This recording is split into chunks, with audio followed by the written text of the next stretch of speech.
The Lord said to Moses, Make 2 trumpets of hammered silver, and use them for calling the community together and for having the camp set out. When both are sounded, the whole community is to assemble before you at the entrance to the tent of meeting. If only one is sounded, the leaders, the heads of the clans of Israel, are to assemble before you. When a trumpet blast is sounded, the tribes camping on the east are to set out. At the sounding of the second blast, the camps on the south are to set out. The blast will be the signal for setting out. To gather the assembly, blow the trumpets, but not with the signal for setting out. The sons of Aaron, the priests, are to blow the trumpets. This is to be a lasting ordinance for you and the generations to come. When you go into battle in your own land against an enemy who is oppressing you, sound a blast on the trumpets. Then you will be remembered by the Lord your God and rescued from your enemies. Also, at your times of rejoicing, your appointed festivals and new moon feasts, you are to sound the trumpets over your burnt offerings and fellowship offerings, and they will be a memorial for you before your God. I am the Lord, your God. On the 20th day of the 2nd month of the 2nd year, the cloud lifted from above the tabernacle of the covenant law.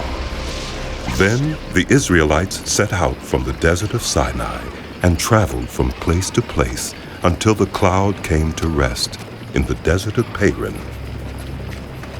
They set out this first time at the Lord's command through Moses. The divisions of the camp of Judah went first, under their standard. Nahshon, son of Amminadab, was in command. Nethanel, son of Zuar, was over the division of the tribe of Issachar. And Eliab, son of Helon, was over the division of the tribe of Zebulun.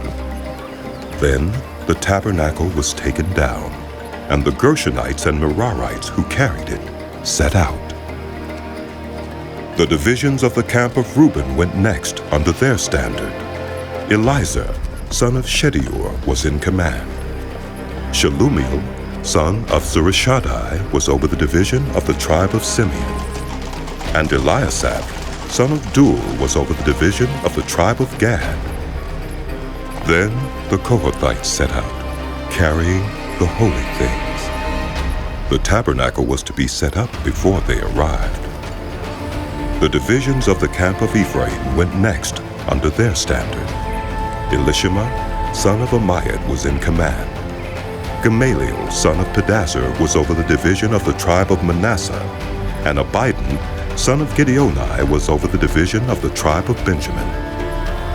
Finally, as the rear guard for all the units, the divisions of the camp of Dan set out under their standard. Ahiezer, son of Ammishaddai, was in command.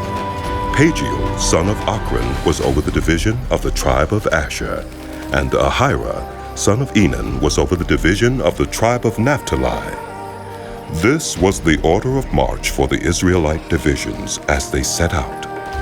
Now Moses said to Hobab, son of Reuel the Midianite, Moses' father-in-law, We are setting out for the place about which the Lord said, I will give it to you. Come with us, and we will treat you well, for the Lord has promised good things to Israel. He answered, No, I will not go. I'm going back to my own land and my own people. But Moses said, Please, do not leave us. You know where we should camp in the wilderness, and you can be our eyes. If you come with us, we will share with you whatever good things the Lord gives us. So they set out from the mountain of the Lord and traveled for 3 days. The ark of the covenant of the Lord went before them during those 3 days to find them a place to rest. The cloud of the Lord was over them by day when they set out from the camp.